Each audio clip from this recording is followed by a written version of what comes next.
Boker Tov et Shavua Tov, nous sommes au troisième chapitre de la Megillah d'Esther et nous sommes arrivés, donc c'est au verset 8, qui dit ainsi, donc Haman dit au roi Assuérus, il y a un peuple dispersé et séparé parmi les peuples dans toutes les provinces de ton royaume, ses lois diffèrent de celles de ton peuple et ils n'observent pas les lois du roi. Le roi n'a aucun intérêt à le laisser ainsi.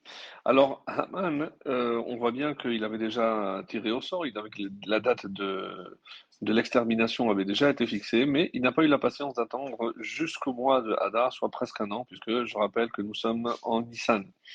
Et il est allé donc pour essayer de préparer le terrain avec le roi Assuérus et en parlant du mal du peuple juif. Qu'est-ce qu'il pouvait évidemment trouver comme prétexte, hein? Et comme il avait toujours peur d'Esther, qui n'avait toujours pas révélé son origine, il s'est dit que peut-être elle va, si elle est juive, et elle pourra tout faire pour annuler ou ne pas faire accepter le décret d'extermination. Donc il a pris les devants et de toutes les façons, il avait aussi projeté de tuer Esther par la même occasion s'il se confirmait qu'elle était juive. Et comme il savait que un ordre, s'il n'est pas écrit et signé, il ne peut pas être irrévocable. C'est pour ça que il voulait absolument que ce décret soit entériné par le roi. Alors, il va chercher donc à faire croire au roi que son intention n'était pas de les tuer, mais de les réduire en esclavage, parce qu'il pensait aussi que ce serait plus facile de faire accepter sa proposition. Donc comment et ça, on l'apprend, enfin les maîtres l'apprennent du terme s'il plaît au roi que ce que soit écrit l'ordre de les faire périr, et en hébreu, les abedam, hein, peut aussi signifier pas simplement périr, mais aussi les prendre comme esclaves. Alors, parce qu'on peut dire les Abedam au lieu de les Abedam, donc c'est un jeu de mots, et ainsi, évidemment, ça passerait beaucoup mieux. Et ces paroles, donc, étaient doublement fausses, comme on peut le voir.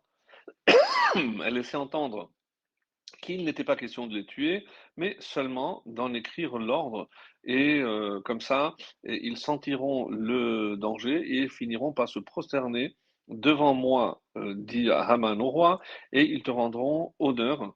Et on va faire un compromis avec eux, et on va les taxer de 10 000 talents d'argent en échange de leur vie sauve. C'est comme ça que c'est rapporté. Alors, d'après une estimation qui est rapportée dans le Me'am Lo'ez, ça correspond à peu près à une quantité astronomique, 255 tonnes d'argent. Alors, et c'est pour ça qu'il lui dit, et sinon, moi, je te paierai ces 10 000 talents si tu veux ne pas avoir à imposer cette nouvelle taxe. Moi, je suis prêt à payer. Plus tard, donc, Haman va ordonner de façon très très claire évidemment, de ne pas juste prendre leur argent, mais aussi de les tuer.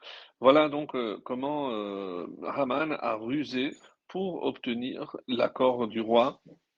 Et c'est la preuve que personne ne savait manipuler la calomnie plus qu'eux.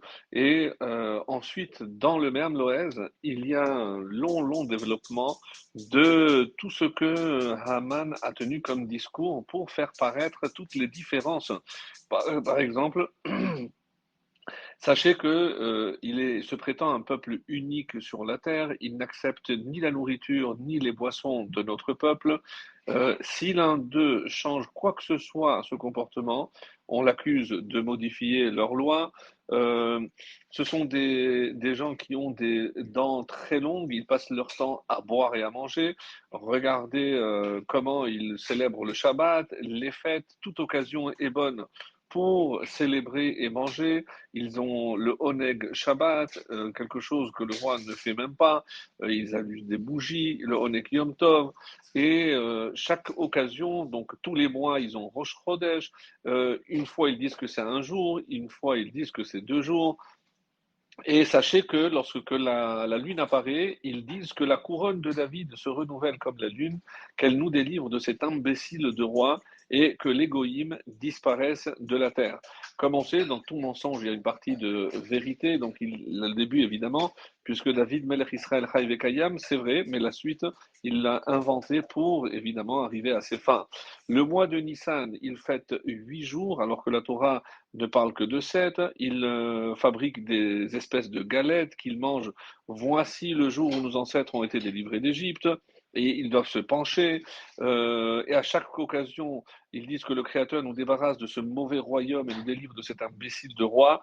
Évidemment, tout ceci pour exciter la colère du roi. Le 6 Sivan, 2 jours encore de fête parce que Hachem leur a donné la loi. Ils appellent après Rosh Hashanah et ils ne font pas comme nous. Le 9 de ce mois de Tishri, ils vont tuer des animaux et des oiseaux surtout pour expier de tous leurs péchés. Et ils demandent, en ce jour, nos péchés sont pardonnés et ajoutés à ceux de nos ennemis. Donc que eux prennent toutes nos fautes. Le 15, ils sortent, ils construisent des cabanes. Tous les 50 ans, ils ont un jubilé et évidemment, ce qui est très curieux, c'est que eux-mêmes ne respectent pas les fêtes que leur ancêtre Adam, hein, et pour ceux qui s'en souviennent, on avait parlé de ça, c'est rapporté dans le traité de Avodah Zarah, chapitre 1 à la Mishnah 3, qui nous parle de deux fêtes qui s'appellent Calende et Saturnale. Kelanda, c'est Calende, correspond au Nouvel An romain, et Cetargalia, Saturnale, c'était la fête de Saturne. Donc, alors que Adam a fait 8 jours avant le solstice, 8 jours après, lorsque il a vu que les jours diminuaient ou augmentaient, et alors nous on a conservé, on en avait parlé à l'occasion de Hanouka pour ceux qui s'en souviennent, mais eux ne respectent pas et ils doivent être différents, ils sont éparpillés, au lieu d'être tous ensemble, ils ne mangent ni graisse ni sang, ils enlèvent le nerf sciatique, ils ne cuisent pas la viande avec le fromage. Enfin, il avait une connaissance astronomique de toutes les lois. Et évidemment, si jamais, si tu leur donnais de venir dîner chez toi, ils trouveraient tous les prétextes pour refuser. Pourquoi? Par peur d'un mariage. Si l'un d'eux a épousé une femme de chez nous, le fils qu'elle aura ne sera pas considéré comme juif et il sera déshérité. Et par contre, si une femme mariée a trompé son mari avec l'un des leurs, son mari doit lui donner ce qu'on appelle un guet, mais si c'est avec l'un d'entre nous, ils prétendent qu'elle n'est pas interdite à son mari et qu'elle n'a pas besoin de guet. Tu vois bien que si on analyse, ils ont des lois très très différentes. Et c'est pour ça que on peut craindre que si jamais ils s'associent contre nos ennemis, ils risquent de se rebeller. Et on écoute ici, on a l'écho des conseillers, ce qu'ils avaient évidemment transmis comme crainte à Pharaon, à croire que de tout temps, cette crainte du juif qui peut prendre le pouvoir, eh ben, elle existe et elle existe toujours. Très très bonne journée, Shavuot Tov et à la prochaine.